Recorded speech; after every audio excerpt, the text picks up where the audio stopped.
Hello, fishy friends, and welcome back to Dallas North Aquarium's YouTube channel. My name is Nix, and today we're going to talk about one of my favorite aquatic animals, the axolotl. Sometimes these guys are called the Mexican walking fish. They're actually pretty cool. Axolotls are salamanders that stay in their larval state their entire life, so that means they get to keep their fluffy gills and those big smiles even as adults. So in this video, we're going to talk about how to set up their tank, what to feed them, and how to keep them healthy. Let's get some of the basics out of the way. These guys are big. Their full adult size can be anywhere between 9 and 12 inches long, and these guys can live between 10 and 15 years. They come in a variety of colors. You've got the melanoids, the pink leucistic, copper. They even have some that glow under blue light. All right, now before we go get our axolotl, we need to set up their tank. For one axolotl, it's recommended that you have a 20-gallon tank. I personally suggest getting the 28-gallon low boy. You have a lot more surface area on the bottom for your axolotl to waddle. Now, because these guys come from a mountain lake, you're going to want that water to be cold. Well, it's just pretty hard here in Texas. So keep your air conditioner low. Make sure that you position your tank somewhere where it's nice and cool in your house. And in the summertime, you might need to blow a fan across the surface of the water to cool that tank down. You're going to want to keep that water between 60 and 68 degrees Fahrenheit. Now, what about the water's pH? It can be anywhere around 6.5 and 8, but we like to keep them somewhere around 7.4. Now, what about keeping multiple axolotls? You're going to want to add another 10 to 20 gallons per axolotl, which means we're going to have more water to keep cool, so we may need to invest in fans or a chiller. One thing to keep in mind when housing more than one axolotl is that if you have a boy and a girl axolotl together, you're going to end up with babies. Hundreds of babies. Axolotls prefer gentle water flow, so we recommend using sponge filters in those smaller tanks, and then maybe a canister filter in the larger tanks where you can adjust the flow rate.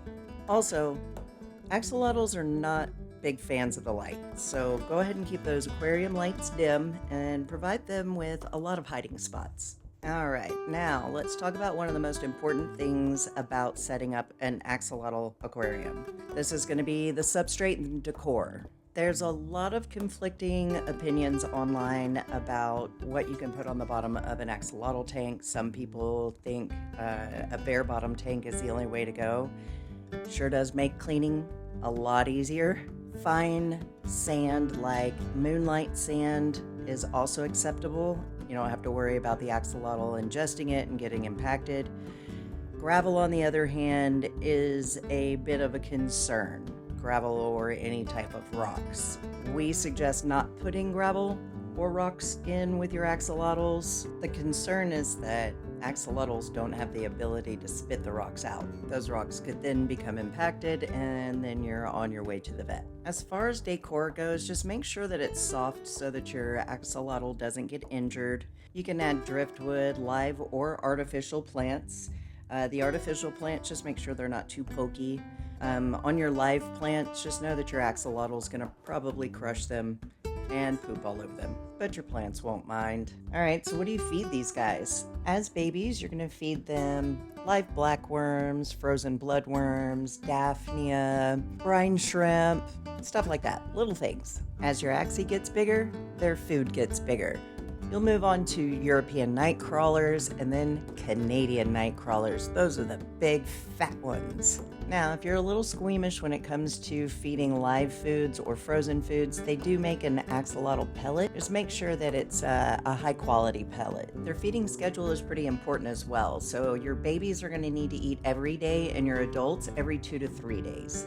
So I think the number one question that we get in the store is, what can I put with my axolotl? Well, unfortunately, most fish look at the axolotl's gills like they're little worms and they start nipping at them. There is one exception, the white cloud mountain minnow, but axolotls are savage. They will eat them. So unless you're okay with it, don't put anything in the tank with your axolotls. Axolotls are exceptionally hardy when kept properly.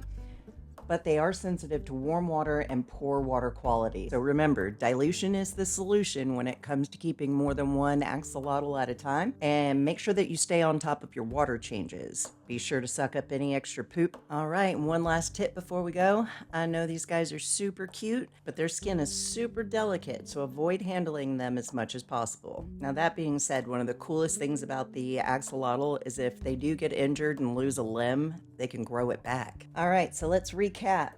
Axolotls need cold, clean water with either a glass bottom or moonlight sand. They need a protein-rich diet and a species-only setup, or a few white cloud mountain minnows as some snacks. So if you're looking to set up an axolotl tank and you live in the Dallas-Fort Worth area, just swing by the store in Carrollton and one of us will help you figure it out. As always, thank you for joining us here at Dallas North Aquarium. Don't forget to like this video, subscribe to our channel for more care tips, and hit that bell so you never miss an update.